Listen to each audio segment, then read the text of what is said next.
Assalamualaikum warahmatullahi wabarakatuh. Jumpa lagi anak-anakku di pembelajaran daring pada kali ini. Mari kita senantiasa mengucapkan syukur alhamdulillah kita diberi kesehatan. Semoga kita bisa manfaatkan untuk belajar. Kita awali kegiatan daring kali ini dengan membaca basmalah bersama-sama. Bismillahirrahmanirrahim.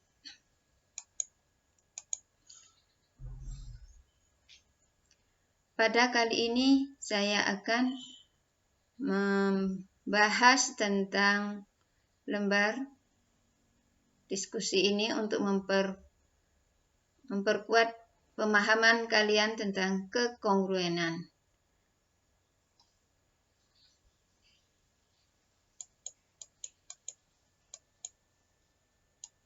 Di bawah ini ada gambar-gambar sepasang bangun datar.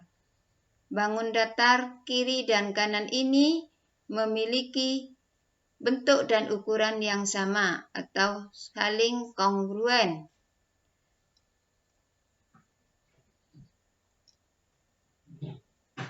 Jiplak bangun yang sebelah kiri, misalnya ini segitiga ABC, ya. Segi 4 DEFG, persegi panjang, lingkaran, ya semuanya itu jiplak dengan plastik transparan atau kertas transparan. Gunting, lalu bangun hasil guntingan di atas ditaruh atau ditempelkan di sebelahnya.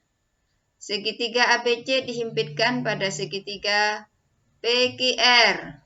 ABC diimpitkan dengan PQR. Ini segi 4 DEFG diimpitkan dengan segi 4 HIJK. Demikian untuk persegi panjang.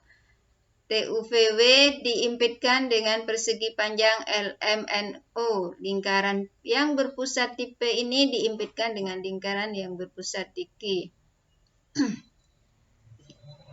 Apakah tepat saling menutupi? Karena kongruen pasti saling menutupi. Jadi, bangun-bangun yang saling menutupi dengan tepat seperti itu dinyatakan saling kongruen. Unsur apa saja yang sama jika dua bangun kongruen? Apa saja yang sama unsurnya jika dua bangun itu kongruen? Sisi yang bersesuaian akan sama panjang. Misalnya di sini, DG ini sisi DG bersesuaian dengan sisi HK. DG dan HK ini sama panjang. Demikian juga sudut-sudut yang bersesuaian atau sudut-sudut yang seletak juga sama besar. Misalnya sudut GFE sama besar dengan sudut KJL. Nah, seperti itu. Jadi kalau kongruen, maka unsur-unsur yang sama apa saja? Sisi-sisi yang bersesuaian akan sama, lalu sudut-sudut yang bersesuaian juga akan sama. Jadi apa yang kita amati? Sisinya dan sudutnya. Sebutkan dua buah syarat agar dua bangun dikatakan kongruen. Ya, kita ulangi lagi. Syarat dua bangun datar kongruen. Yang pertama, jadi harus ada dua syarat.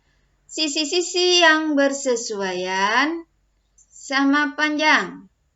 Sudut-sudut yang bersesuaian sama besar.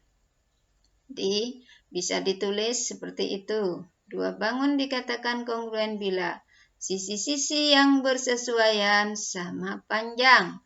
Yang kedua, sudut-sudut yang bersesuaian sama besar. Perhatikan gambar berikut. Tentukan bangun yang sama dan sebangun atau kongruen istilahnya. Mana yang saling kongruen dari gambar ini? Kalau kita lihat, andaikan ABCD ini kita impitkan dengan KLMN, maka ini ketika ini berimpit, maka kedua persegi ini saling kongruen.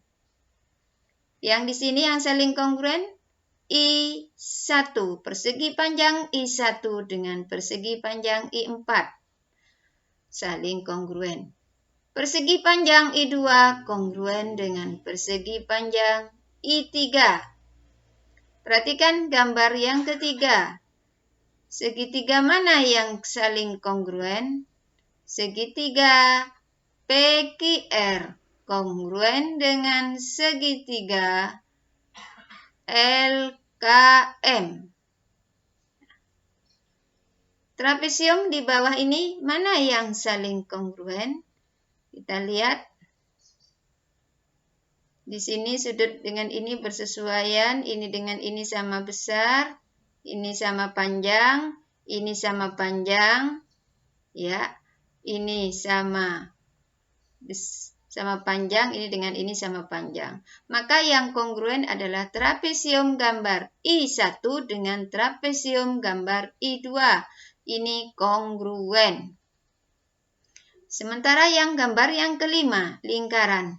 Lingkaran yang ini jari-jarinya 2, ini jari-jarinya 1,5.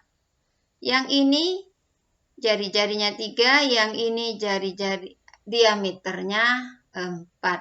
Mana yang kongruen?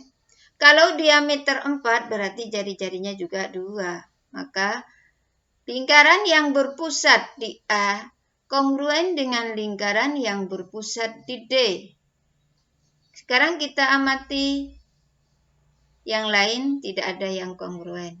Baik, perhatikan pada gambar di bawah ini. Jajar genjang PQRS dan TUVW kongruen. Jadi diketahui dua jajar genjang ini kongruen. Jika panjang SR 9 cm, TU 20 cm, tentukan panjang UV dan panjang PS. UV, mana UV? Nah, UV berapa panjangnya? PS berapa panjangnya?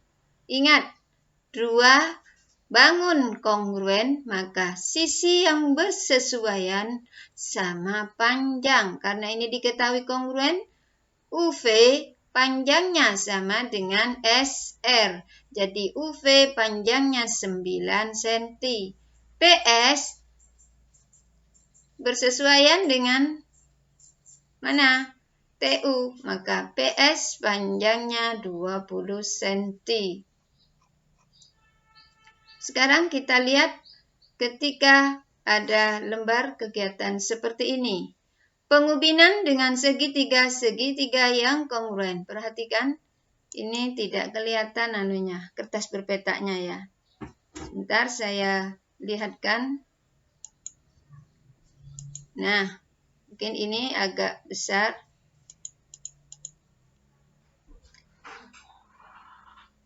Bentar.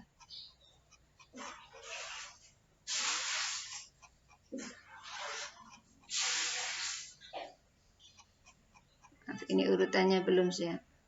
Nah, ini pengubinan dengan segitiga yang kongruen. Perhatikan, sama ya, kertas berpetaknya tidak kelihatan. Jadi, kita bisa melihat mana yang saling kongruen. Segitiga ABC kongruen dengan segitiga VWU. Dengan melihat panjang AB berapa satuan, panjang VW berapa satuan. Ini bisa mengamati kotak-kotak yang ada, satuan kotak-kotak atau kertas berpetak yang samar-samar ini. Jadi, prosesnya bisa kita lakukan dengan menggunting, mengimpitkan, melihat atau mengukur panjangnya, mengukur sudutnya. Jadi, kalau kelas 3 sudah diajari pada semester kemarin tentang transformasi, jadi proses penggeseran, pencerminan, rotasi, itu tidak mengubah bentuk bangun, tetapi hanya posisinya saja.